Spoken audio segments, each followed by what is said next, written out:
So hello and welcome back everyone to another video. आज हम लोग फिर से स्टार्ट करने वाले हैं कॉन्स्टिट्यूशन ऑफ इंडिया का सेकंड लेक्चर वो होगा। ठीक है, तो the first topic that we are gonna discuss is articles. ठीक है, आज हम लोग आर्टिकल्स एक्सप्लेन करने वाले। आर्टिकल्स क्या होता है, आर्टिकल्स नंबर वाइज हम लोग जाएंगे। आर्टिकल 13 से स्टार्ट करने वाले हम लोग। ठीक है ना भाई। देखो आर्टिकल 13 में ना दो चीज आता है। आर्टिकल 13 में दो चीज आता है। एक होता है डॉक्ट्रिन ऑफ सेवरेबिलिटी, ठीक है, और एक होता है डॉक्ट्रिन ऑफ इक्लिप्स। एक होता है डॉक्ट्रिन ऑफ सेवरेबिलिटी, एक होता है डॉक्ट्रिन ऑफ इक्लिप्स। इक्लिप्स तो सुना ही होगा। ठीक है, चांद के ऊपर कोई अदर प्लेनेट मतलब पैरेलली अगर खड़ा हो जाता है तो क्या हो जाता है, चांद पूरा ब्लॉक हो जाता है और उसके वजह से पूरा पृथ्वी का जो लाइट है, मतलब मून का जो लाइट है वो पहुंच नहीं पाता, तो उसको हम लोग इक्लिप्स कहते हैं, राइट। तो वही उसी तरीके से यहां पे इक्लिप्स वर्ड यूज किया गया because there is a reason behind it. ठीक है, तो हम लोग पढ़ लेते हैं क्या चीज है ये चीज, पहले पढ़ते हैं उसके बाद एक्सप्लेनेशन। ठीक है, both doctrine of eclipse and severability are governed by article 13। ये तो पता है हमको, राइट। As per doctrine of eclipse, if a new fundamental rights, ठीक है, eclipse as per doctrine of eclipse, as per doctrine of eclipse, if a new fundamental right is made inconsistent with an existing law, inconsistent with an existing law। ठीक है, तो doctrine of Eclipse क्या कहता है, doctrine of Eclipse ये कहता है कि देखो भैया, अगर कोई आप फंडामेंटल राइट्स ला रहे हो ना, नया फंडामेंटल राइट्स ला रहे हो, you are bringing a new fundamental right to the constitution, and वो जो फंडामेंटल राइट आप ला रहे हो ना, वो अगर इनकंसिस्टेंट है किसके साथ, टू द एग्जिस्टिंग लॉ। मतलब इनकंसिस्टेंट का मतलब क्या होता है कि देखो जो एग्जिस्टिंग लॉ है ना, उसके ऑपोजिट ही आपने कोई फंडामेंटल राइट्स ला दिए। ठीक है, तो तब क्या हो जाएगा, जो प्रेजेंट लॉ है उसके अगेंस्ट में जा रहा है ये नया फंडामेंटल राइट्स। तो देखो कौन सा चीज बड़ा होता है, फंडामेंटल राइट्स बड़ा होता है या एग्जिस्टिंग लॉज बड़ा होता है। हमेशा याद रखना, फंडामेंटल राइट्स जो होता है ना वो बाप होता है हर लॉ का। ठीक है, तो फंडामेंटल राइट्स क्या हो जाएगा, वो इक्लिप्स कर जाएगा। इक्लिप्स कर जाएगा मतलब क्या है, एग्जिस्टिंग लॉ के ऊपर वो आ जाएगा और एग्जिस्टिंग लॉ को कवर कर लेगा। क्या कवर कर लेगा, कौन सा बंदा कवर करेगा सर, न्यू फंडामेंटल राइट जो है ना वो एग्जिस्टिंग लॉ को कवर कर लेगा, इक्लिप्स कर लेगा। ठीक है, तो एग्जिस्टिंग लॉ जो है ना वो काला पड़ जाएगा। ठीक है, वो दिखाई नहीं देगा, तब क्या चलेगा, सिर्फ फंडामेंटल राइट्स चलेगा। तो ये क्या सर हमेशा के लिए एग्जिस्टिंग लॉ को कवर कर देगा, नहीं। देखो क्या कह रहा है आगे, देखो will become dormant। ठीक है, then the existing law will become dormant because fundamental right, dormant का मतलब क्या हो जाता है, देखो कोई काम का ना चीज हो, मतलब वो सोता रहना, मतलब डॉर्मेट मतलब क्या, बेकार हो जाएगा। वो जो लॉ है वो स्लीपिंग मोड में चला जाएगा। कौन सा law, existing law sleeping mode में चला जाएगा, जबकि नया फंडामेंटल राइट्स एक्टिव रहेगा। ठीक है, because fundamental right will Eclipse that law. ठीक है, तो फंडामेंटल राइट क्या करेगा, इक्लिप्स कर देगा लॉ को, मतलब एग्जिस्टिंग लॉ को। बट इफ इन फ्यूचर, पकड़ लो फ्यूचर में, that fundamental right is removed, तो क्या हो जाएगा, मैंने बताया था ना, चांद क्या हमेशा काला पड़ जाता है या कि वो सफेद भी हो जाता है थोड़े टाइम बाद, होता है ना। तो वही चीज है, जब फंडामेंटल राइट अगर पकड़ लो, जो फंडामेंटल राइट था वो आपने रिमूव कर लिया। फॉर एग्जाम्पल मैं बताऊं, आर्टिकल 31 क्या था, आर्टिकल 31 राइट टू प्रॉपर्टी, वो क्या हो चुका है, वो हट चुका है, राइट। तो जब वो कोई भी फंडामेंटल राइट्स आप हटा दोगे, तो जो एग्जिस्टिंग लॉ था ना, पहले जो एग्जिस्टिंग लॉ था, तब वो क्या हो जाएगा, वो फिर से जिंदा हो जाएगा, वो फिर से शाइन करना स्टार्ट हो जाएगा, वो फिर से एक्टिव एंड इफेक्टिव हो जाएगा। समझ में आ रहा है, समझ में आ रहा है। देखो फिर से मैं एक बार समझा दूं, अच्छे से समझना। डॉक्ट्रिन ऑफ इक्लिप्स क्या होता है, ठीक है, उसके बाद हम सेवरेबिलिटी समझेंगे। तो डॉक्ट्रिन ऑफ इक्लिप्स क्या कहता है कि देखो भैया, अगर कोई नया फंडामेंटल राइट्स ला रहा है गवर्नमेंट, तो जो एग्जिस्टिंग लॉ है और वो जो नया फंडामेंटल राइट्स है वो इनकंसिस्टेंट है एग्जिस्टिंग लॉ के साथ, मतलब एग्जिस्टिंग अभी जो लॉ चल रहा है उसके अगेंस्ट में खड़ा हो रहा है, क्या खड़ा हो रहा है, फंडामेंटल राइट। तो कौन जीतेगा, फंडामेंटल राइट जीतेगा। तो लोग कौन सा लॉ फॉलो करेंगे, क्या एग्जिस्टिंग लॉ फॉलो करेंगे या फिर फंडामेंटल राइट्स फॉलो करने वाले हैं, फंडामेंटल राइट्स फॉलो करेंगे, ठीक है। तो जब अगर नया फंडामेंटल राइट्स लाया गवर्नमेंट ने जो कि इनकंसिस्टेंट है प्रीवियस, जो कि इनकंसिस्टेंट है एग्जिस्टिंग लॉ के साथ, तो तब क्या हो जाएगा, जो नया फंडामेंटल राइट है ना वो एक्टिव रहेगा, वो ही एक्टिव रहेगा, वो इक्लिप्स कर लेगा एग्जिस्टिंग लॉ को। इक्लिप्स मतलब एग्जिस्टिंग लॉ के ऊपर चढ़ के बैठ जाएगा कौन, फंडामेंटल राइट, ठीक है, चढ़ के बैठ जाएगा कौन, फंडामेंटल राइट। उसके बाद क्या होगा सर, उसके बाद क्या होगा कि अगर इन फ्यूचर में ये फंडामेंटल राइट को आप हटा रहे हो, तब जो एग्जिस्टिंग लॉ था ना वो फिर से एक्टिव हो जाएगा। एक फंडामेंटल राइट्स, जो नया फंडामेंटल राइट्स आप लाए हो ना, वो उसको अगर आप हटा दोगे तो जो एग्जिस्टिंग लॉ था वो फिर से एक्टिव एंड इफेक्टिव हो जाएगा, वो फिर से एक्टिव एंड इफेक्टिव हो जाएगा।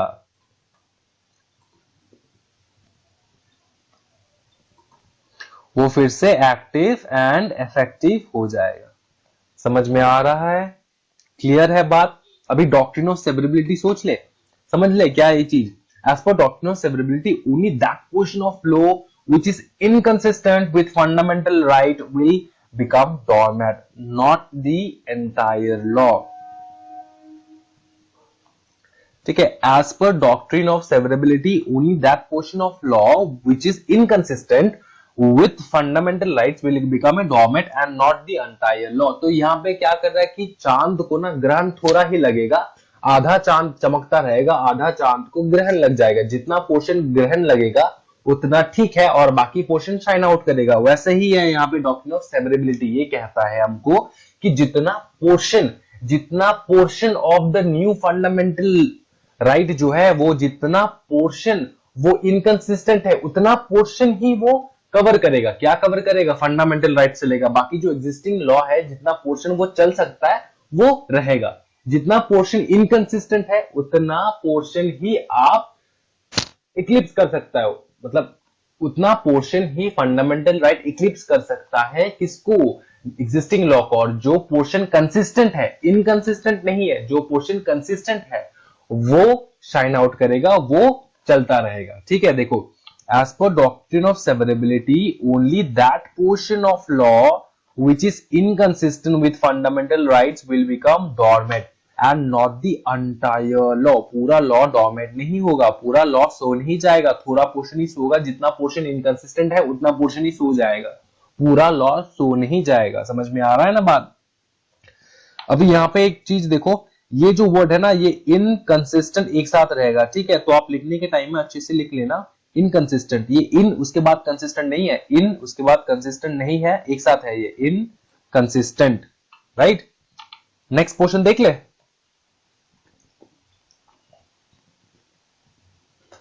अभी आते हम लोग आर्टिकल 13 खत्म हो गया आपका, आर्टिकल 13 खत्म हुआ ना, आर्टिकल 13। अभी हम लोग देखेंगे right to equality. Right to equality हम लोग पढ़ने वाले हैं अभी, राइट टू इक्वालिटी, ठीक है। राइट टू इक्वालिटी बहुत लंबा है, कितना तक जाएगा, आर्टिकल 14 से लेके 18 तक जाएगा पूरा राइट टू इक्वालिटी। तो सबसे पहले आर्टिकल 14, ठीक है, 14 देख लेते हैं। Scope of article 14। आर्टिकल 14 हमको क्या सिखाता है वो हम लोग देख ले अच्छे से।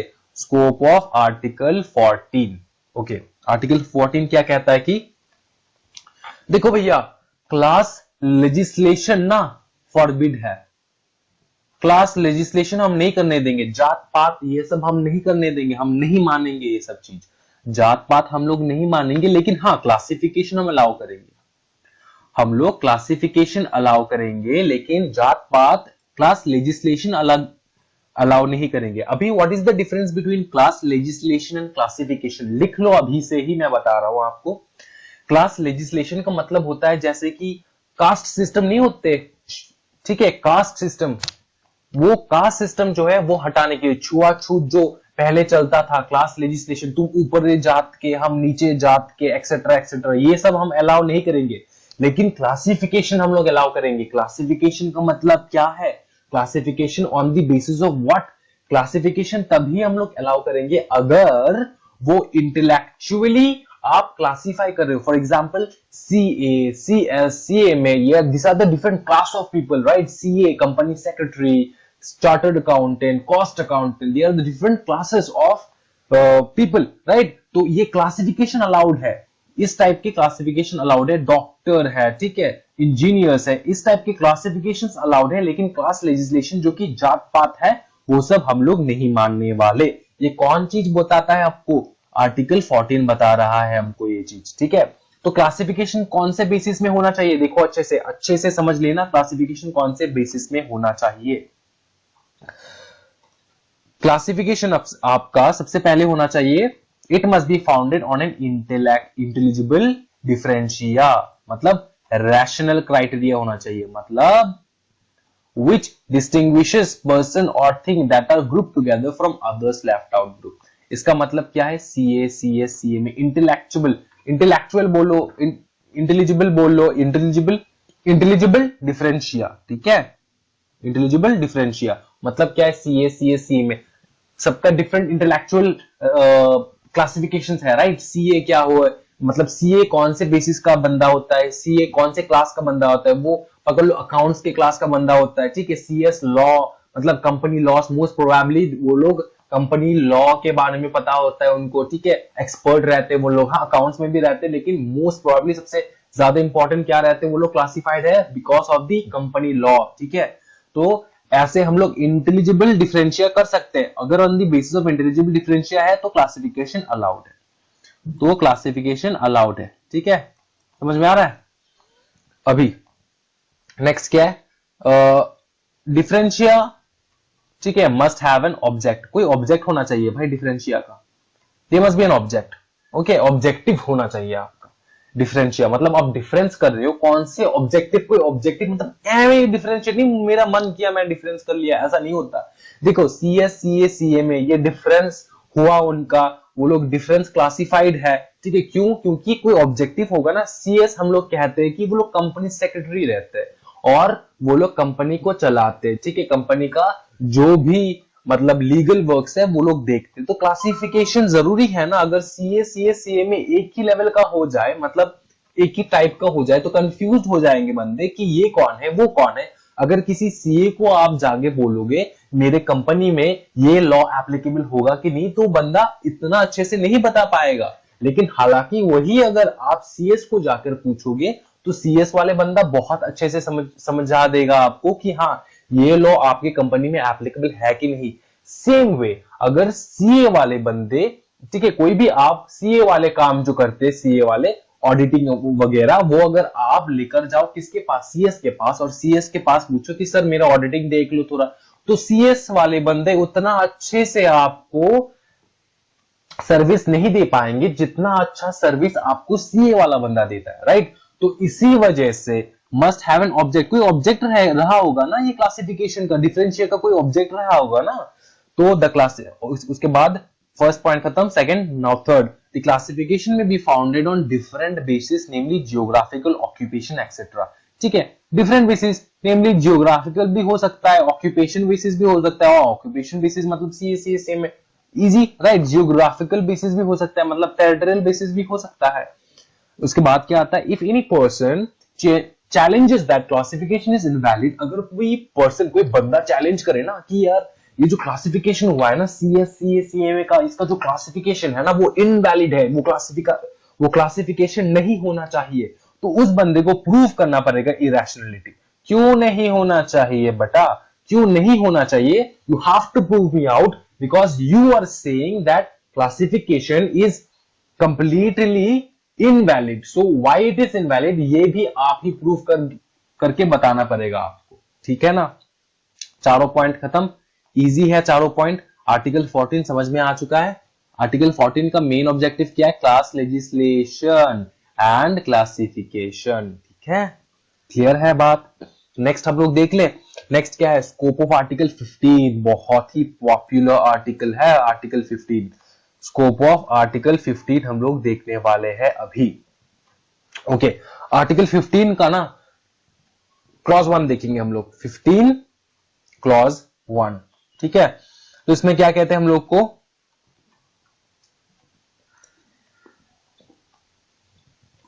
देखो आर्टिकल 15 क्लॉज 1 हमको कहते हैं कि डिस्क्रिमिनेशन नहीं होना चाहिए भाई। डिस्क्रिमिनेशन अगेंस्ट, मतलब discrimination against any citizen on the grounds of, ये जो डिस्क्रिमिनेशन है ना, prohibits the state from discriminating, ठीक है। अच्छे से समझ लेना ये चीज, अच्छे से समझ लेना ये चीज।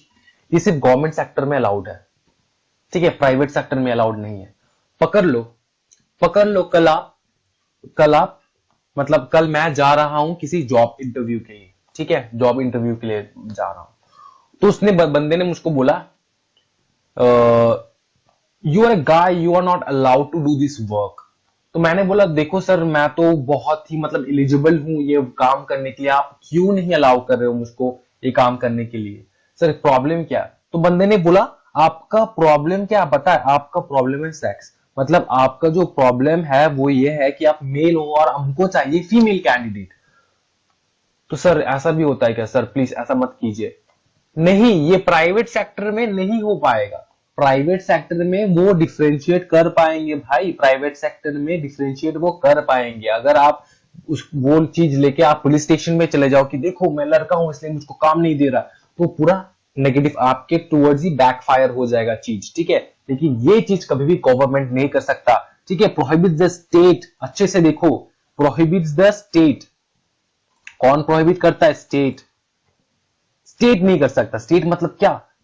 गवर्नमेंट। गवर्नमेंट नहीं कर सकता ये चीज। अगर गवर्नमेंट का कोई भी आप नोटिफिकेशन देख लो, जॉब नोटिफिकेशन देख लो, वहां पे वो लोग जेंडर का इनइक्वालिटी नहीं कर पाएंगे, ठीक है, क्योंकि वो हमारा फंडामेंटल राइट्स है, ठीक है। तो ये जो भी फंडामेंटल राइट्स है दिमाग में इतना घुसा कर रखना भाई, ये गवर्नमेंट सेक्टर में चलता है, प्राइवेट सेक्टर में नहीं चलता, ठीक है। ये फंडामेंटल राइट्स अच्छे से देखो।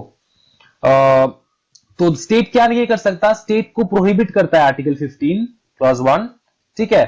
प्रोहिबिट करता है मतलब स्टेट को बोलता है कि आप डिफरेंशिएट नहीं कर सकते हो। किस बेसिस पे? देखो पहला बेसिस है आपका religion, race, caste, sex, place of birth, any of them, ठीक है, ठीक है, यहां में से कोई भी एक।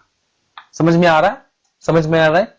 15 का क्लॉज 2 भी है, वो क्या कहता है? देखो क्लॉज 2 क्या कहता है हमको, आर्टिकल 15 का क्लॉज 2 जो है वो हम लोग को कहता है no citizen shall be subjected to any restriction on the grounds of, कोई भी सिटीजन जो है ना, कोई भी सिटीजन जो है shall be subjected to any restriction. आप रिस्ट्रिक्ट नहीं कर पाओगे किसी बंदे को, आप रिस्ट्रिक्ट नहीं कर पाओगे किसी बंदे को कोई भी शॉप में एंटर करने के लिए, ठीक है, कोई भी पब्लिक रेस्टोरेंट्स में एंटर करने के लिए, शॉप्स में एंटर करने के लिए, पब्लिक रेस्टोरेंट्स में एंटर करने के लिए, होटल्स में, ठीक है, and places of public entertainment, ठीक है। उसके बाद तो आप वेल्स मतलब कुआ यूज करने में आप किसी को मना नहीं कर पाओगे। Tanks, bathing ghats, roads and places of public resort, ठीक है, वहां पे कोई भी बंदे को आप मना नहीं कर पाओगे। ये कौन बोलता है? ये आर्टिकल 15 कहता है मेरे भाई, आर्टिकल 15 लेकिन क्लॉज 2। समझ में आ रहा है? क्लियर है ना चीज? अभी हम लोग आर्टिकल 16 देखते हैं। Scope of article 16। आर्टिकल 16 क्या कहता है हम लोगों को देख ले एक बार अच्छे से। देखो स्कोप ऑफ आर्टिकल 16। आर्टिकल 16 बहुत गजब है। आर्टिकल 16 क्या कहता है हमको?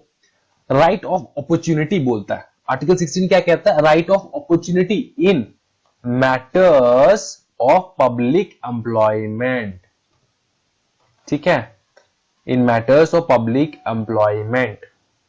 अभी समझना ये चीज, आर्टिकल 16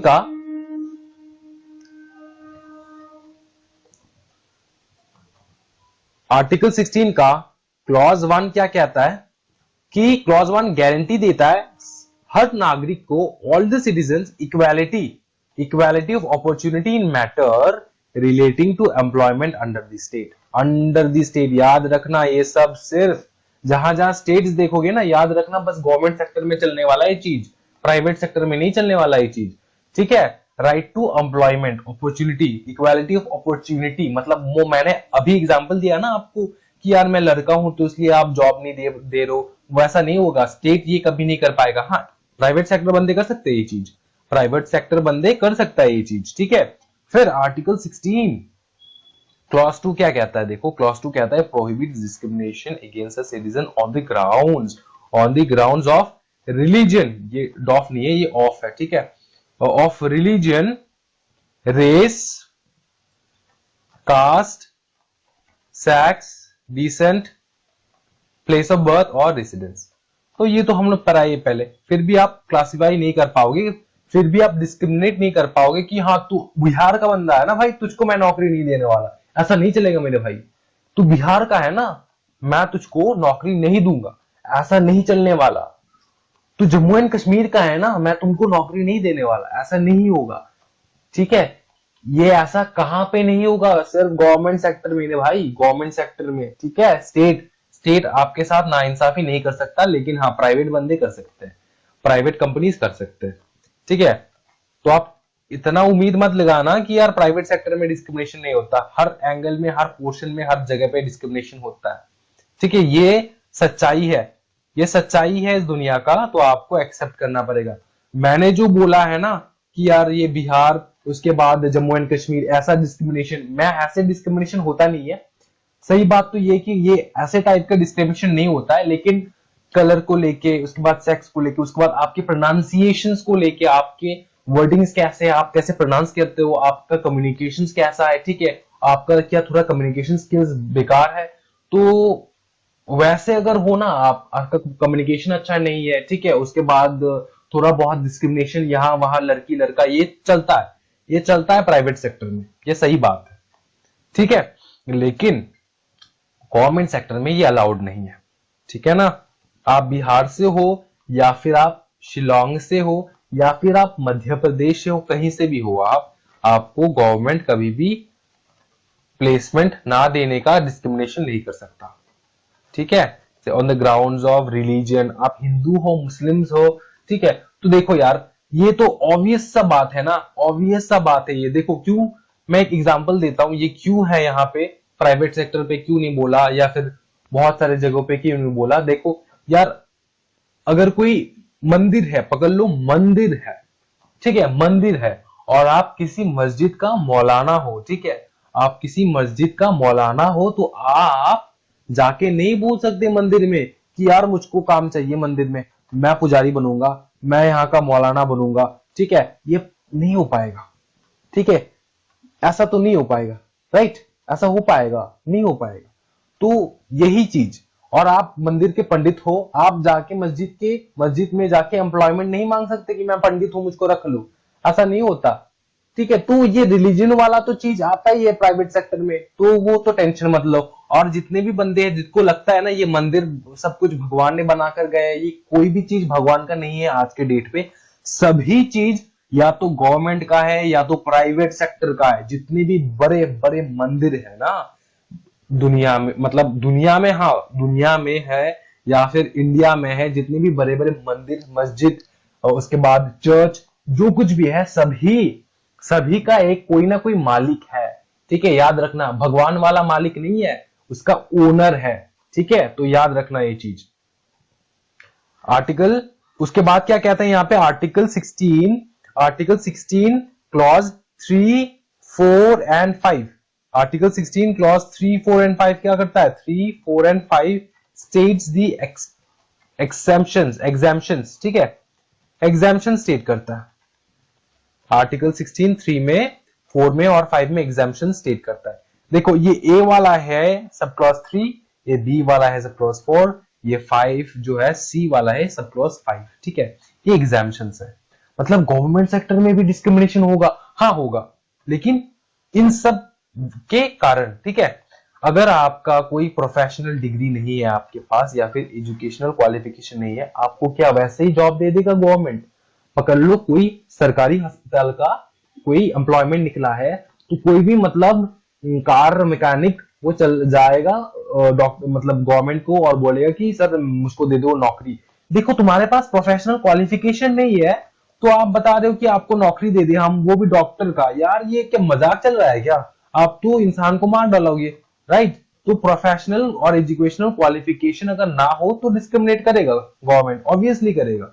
अगर आपके पास प्रोफेशनल क्वालिफिकेशन है तो डिस्क्रिमिनेट नहीं करेगा, लेकिन आपके पास कोई प्रोफेशनल क्वालिफिकेशन नहीं है, एजुकेशनल क्वालिफिकेशन नहीं है, जिस जॉब के लिए आप अप्लाई किए उसका कोई आपके पास प्रोफेशनल क्वालिफिकेशंस नहीं है, तो गवर्नमेंट कहां से देगा आपको जॉब? नहीं देगा ना। उसके बाद रिजर्वेशंस, हाँ रिजर्वेशंस तो देखो है ही इंडिया में, right? Reservation, schedule caste, right? SC, ST, all that, right? उसके बाद ओबीसी, ठीक है, अदर बैकवर्ड ट्राइब्स। उसके बाद रिलीजन नेचर। रिलीजन नेचर क्या? मैंने अभी ये मस्जिद और मौलाना का बारे में बताया आपको, राइट? मस्जिद मौलाना के बारे में बताया मैंने। तो ये गवर्नमेंट सेक्टर में भी नहीं हो पाएगा। मतलब गवर्नमेंट सेक्टर में भी आप पकड़ लो मस्जिद में कोई मौलाना है और तुम्हारा टेंपल में कोई पंडित है, तो वो लोग जाके ऑपोजिट रिलीजन में जाके मांग नहीं सकते काम। समझ में आ रहा है ना?